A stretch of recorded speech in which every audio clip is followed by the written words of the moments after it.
Hey guys, Sam from Manfa's Makes. Happy Saturday! It's the weekend! Woohoo!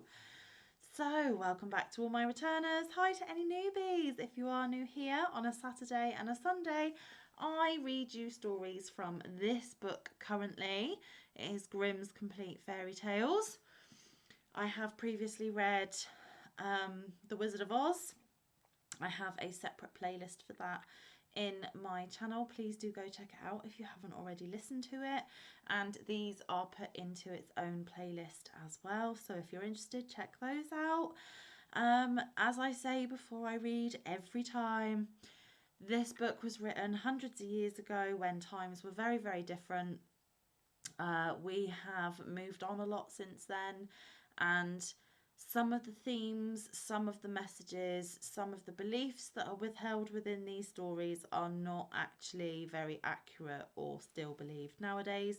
So just to remind you, I am literally just reading the words off the page. It doesn't necessarily mean that this is my opinion. I am literally just reading you the stories.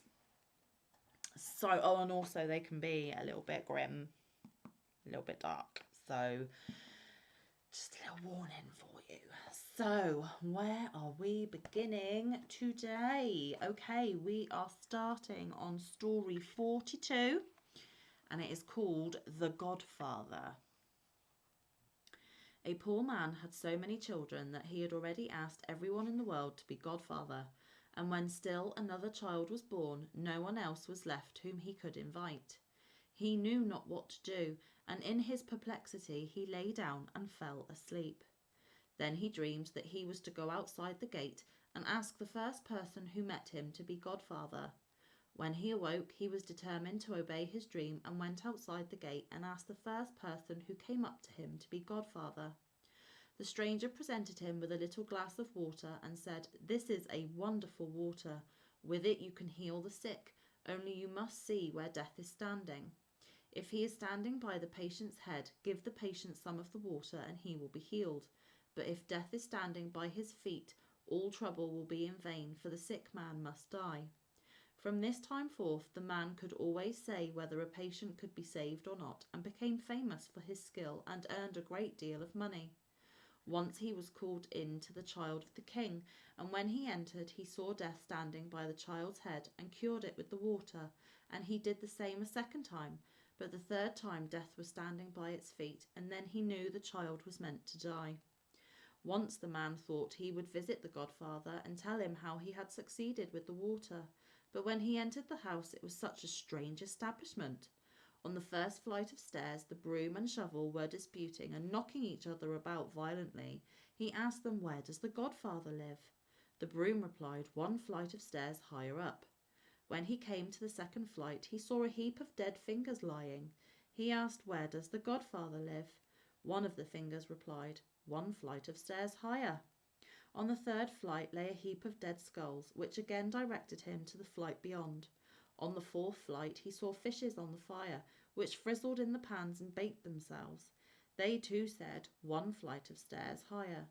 And when he had ascended the fifth, he came to the door of a room and peeped through the keyhole, and there he saw the godfather, who had a pair of long horns. When he opened the door and went in, the godfather got into bed in a great hurry and covered himself up. Then said the man, "Sir Godfather, what a strange household you have. When I came to your first flight of stairs, the shovel and broom were quarrelling and beating each other violently." "How stupid you are," said the godfather. "That was the boy and the maid talking to each other." "But on the second flight I saw dead fingers lying." "Oh, how silly you are. Those were some roots of scorzonera." On the third flight lay a heap of dead men's skulls. "Foolish man, those were cabbages." On the fourth flight I saw fishes in a pan, which were hissing and baking themselves. When he had said that, the fishes came and served themselves up. And when I got to the fifth flight, I peeped through the keyhole of a door, and there, godfather, I saw you, and you had long, long horns." "Oh, that is a lie." The man became alarmed and ran out, and if he had not, who knows what the godfather would have done to him. And it ends there, guys. Story 43, Frau Trude. There was once a little girl who was obstinate and inquisitive, and when her parents told her to do anything, she did not obey them, so how could she fare well? One day she said to her parents, "I have heard so much of Frau Trude, I will go to her some day. People say that everything about her does look so strange, and that there are such odd things in her house that I have become quite curious." Her parents absolutely forbade her and said, "Frau Trude is a bad woman who does wicked things, and if you go to her, you are no longer our child." But the maiden did not let herself be stopped by her parents' prohibition, and still went to Frau Trude. And when she got to her, Frau Trude said, "Why are you so pale?" "Ah," she replied, and her whole body trembled, "I have been so terrified at what I have seen." "What have you seen?" "I saw a black man on your steps." "That was a collier." "Then I saw a green man." "That was a hunter." "After that I saw a blood-red man." "That was a butcher." "Ah, Frau Trude, I was terrified. I looked through the window and saw not you, but as I verily believe, the devil himself with a head of fire." "Oh ho," said she, "then you have seen the witch in her proper costume. I have been waiting for you and wanting you a long time already. You shall give me some light." Then she changed the girl into a block of wood and threw it into the fire, and when it was in full blaze, she sat down close to it and warmed herself by it and said, "That shines bright for once." And that's the end of that one, guys. Okay, the next story is story 44, and it is called Godfather Death.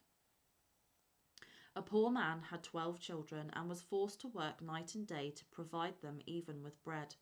When therefore the 13th came into the world, he knew not what to do in his trouble, but ran out into the great highway and resolved to ask the first person whom he met to be godfather.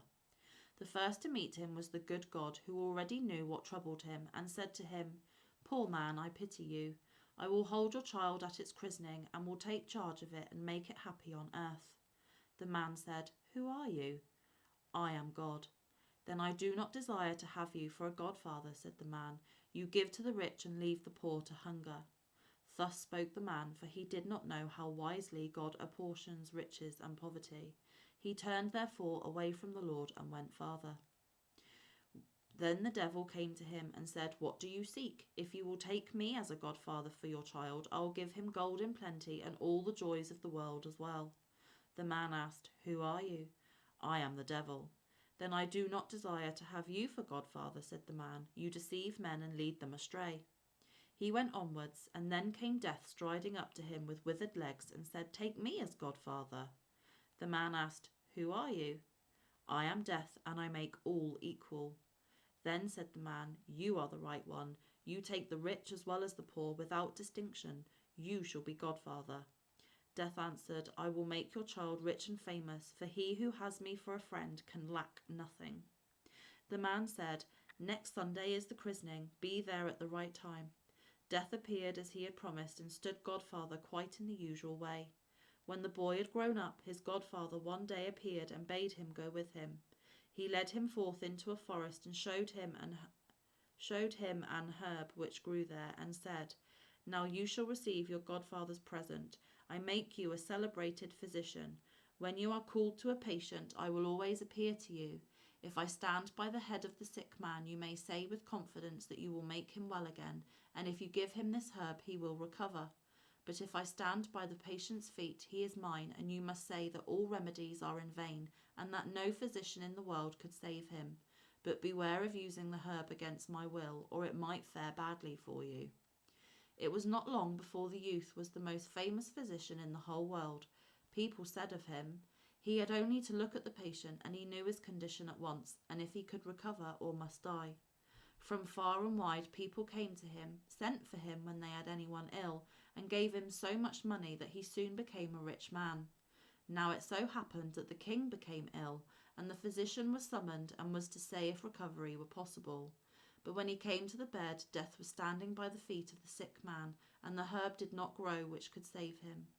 "If I could but cheat Death for once," thought the physician. "He is sure to be angry if I do, but as I am his godson, he may shut one eye. I will risk it." He therefore took up the sick man and laid him the other way, so that now Death was standing by his head. Then he gave the king some of the herb, and he recovered and grew healthy again. But Death came to the physician, looking very black and angry, threatened him with his finger, and said, "You have overreached me. This time I will pardon it, as you are my godson. But if you venture it again, it will cost you your neck, for I will take you away with me." Soon afterwards, the king's daughter fell into a severe illness.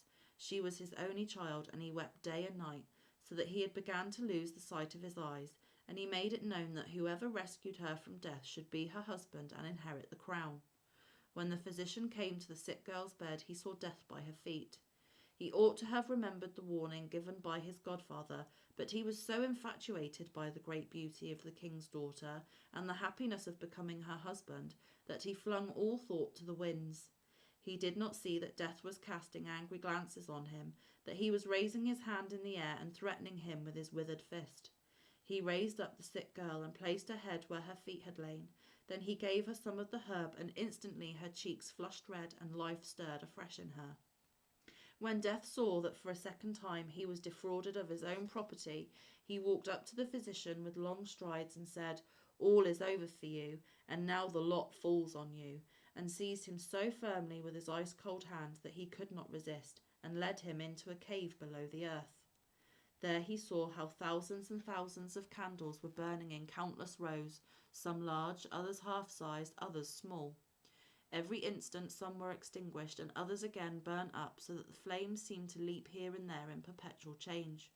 "See," said Death, "these are the lights of men's lives. The large ones belong to children, the half-sized ones to married people in their prime, the little ones belong to old people.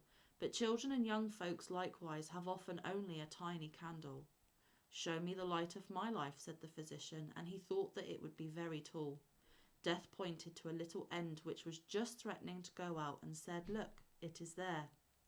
"Ah, dear godfather," said the horrified physician, "light a new one for me. Do it for love of me, that I may enjoy my life, be king, and the husband of the king's beautiful daughter." "I cannot," answered Death. "One must go out before a new one is lighted." "Then place the old one on a new one that will go on burning when the old one has come to an end," pleaded the physician. Death behaved as if he was going to fulfill his wish, and took hold of a tall new candle. But as he desired revenge, he purposely made a mistake in fixing it, and the little piece fell down and was extinguished. Immediately the physician fell on the ground, and now he himself was in the hands of Death. Okay, let's see. I'll read one more and then we'll leave it there for today, guys. So, story 45, Thumbling's Travels. A certain tailor had a son who happened to be small and no bigger than a thumb, and on this account he was always called Thumbling. He had, however, some courage in him, and said to his father, "Father, I must and will go out into the world." "That's right, my son," said the old man, and took a long darning needle and made a knob of sealing wax on it at the candle. "And there is a sword for you to take with you on the way." Then the little tailor wanted to have one more meal with them, and hopped into the kitchen to see what his mother had cooked for the last time. It was just dished up, and the dish stood on the hearth. Then he said, "Mother, what is there to eat today?" "See for yourself," said his mother. So Thumbling jumped onto the hearth and peeped into the dish, but as he stretched his neck in too far, the steam from the food caught hold of him and carried him up the chimney. He rode about in the air on the steam for a while, until at length he sank down to the ground again. Now the little tailor was outside in the wide world, and he travelled about and went to work with a master in his craft, but the food was not good enough for him. "Mistress, if you give us no better food," said Thumbling, "I will go away, and early tomorrow morning I will write with chalk on the door of your house, 'Too many potatoes, too little meat. Farewell, Mr. Potato King.'" "You wretched grasshopper," said the angry mistress, and seized a dishcloth, and was just going to strike him, but my little tailor crept nimbly under a thimble, peeped out from beneath it, and put his tongue out at the mistress. She took up the thimble and wanted to get hold of him, but little Thumbling hopped into the cloth, and while the mistress was opening it out and looking for him, he got into a crevice in the table.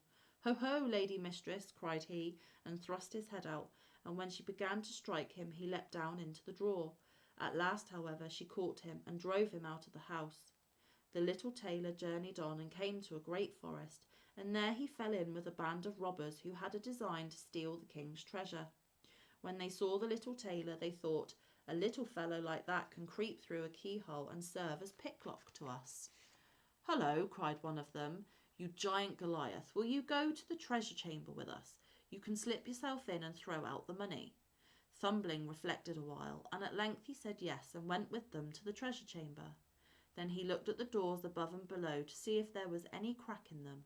It was not long before he spied one which was broad enough to let him in. He was therefore about to get in at once, but one of the 2 sentries who stood before the door observed him and said to the other, "What an ugly spider is creeping there! I will kill it." "Leave the poor creature alone," said the other. "It has done you no harm."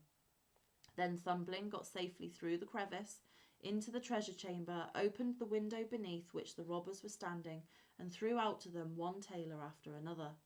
When the little tailor was in the full swing of his work, he heard the king coming to inspect his treasure chamber, and crept hastily into a hiding place. The king noticed that several solid tailors were missing, but could not conceive who could have stolen them, for locks and bolts were in good condition and all seemed well guarded. Then he went away again and said to the sentries, "Be on the watch, someone is after the money." When Thumbling recommenced his labours, they heard the money moving and a sound of clink, clink, clink. They ran swiftly in to seize the thief, but the little tailor who heard them coming was still swifter, and leapt into a corner and covered himself with a tailor so that nothing could be seen of him, and at the same time he mocked the sentries and cried, "Here I am."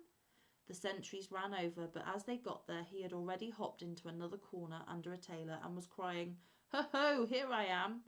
The watchmen sprang there in haste, but Thumbling had long ago got into a third corner and was crying, "Ho, ho, here I am," and thus he made fools of them and drove them so long round about the treasure chamber that they were weary and went away. Then little by little he threw all the tailors out, dispatching the last with all his might, then hopped nimbly upon it and flew down with it through the window. The robbers paid him great compliments. "You are a valiant hero," said they. "Will you be our captain?" Thumbling, however, declined, and said he wanted to see the world first. They now divided the booty, but the little tailor only asked for a cruiser because he could not carry more. Then he once more buckled on his sword, bade the robbers good-bye, and took to the road. First he went to work with some masters, but he had no liking for that, and at last he hired himself as servant in an inn. The maids, however, could not endure him, for he saw all they did secretly without their seeing him, and he told their master and mistress what they had taken off the plates and carried away out of the cellar for themselves. Then, said they, "Wait, and we will pay you off," and arranged with each other to play a trick. Soon afterwards, when one of the maids was mowing in the garden and saw Thumbling jumping about and creeping up and down the plants, she mowed him up quickly with the grass, tied all in a great cloth, and secretly threw it to the cows. Now amongst them there was a great black one, who swallowed him down without hurting him. Down below, however, it did not please him, for it was quite dark, and there was no candle burning. When the cow was being milked, he cried, "Strip, strap, stroll, will the pail soon be full?" But the noise of the milking prevented his being understood.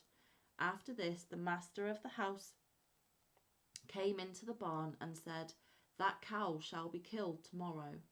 Then Thumbling was so alarmed that he cried out in a clear voice, "Let me out first, for I am shut up inside her." The master heard that quite well, but did not know from where the voice came.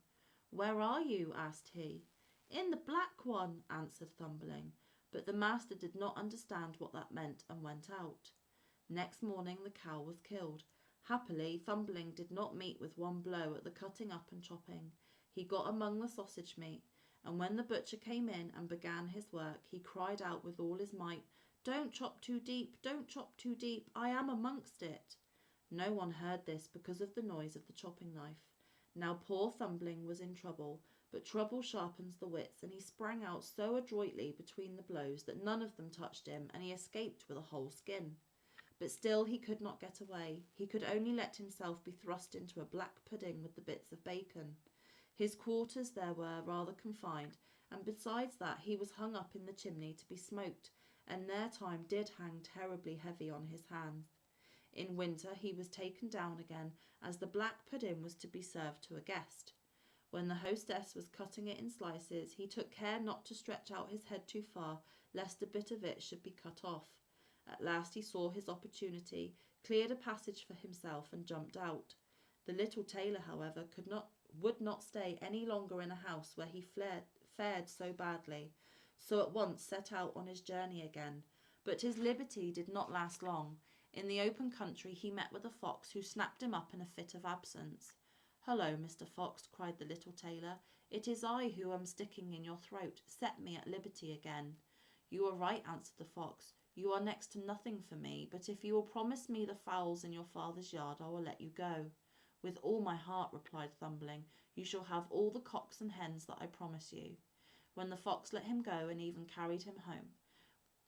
Then the fox let him go and even carried him home. When the father once more saw his dear son, he willingly gave the fox all the fowls which he had. "For this I likewise bring you a handsome bit of money," said Thumbling, and gave his father the cruiser which he earned on his travels. "But why did the fox get the poor chickens to eat?"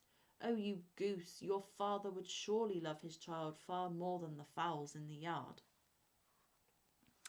So there we have it. We're going to leave it there today, guys. I think that was 4 stories in total. So I will pick up again tomorrow with a few more stories for you all. I hope you enjoy the rest of your Saturday. I hope wherever you are, you have lovely weather and you are having fun with whatever it is that you are up to.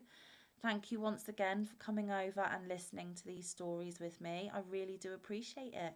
So until tomorrow, stay safe, be kind, look after one another, get some good quality time with your loved ones, and get some good quality crafting time. And I will see you in the next one or around the YouTube streets. Love you guys. Bye.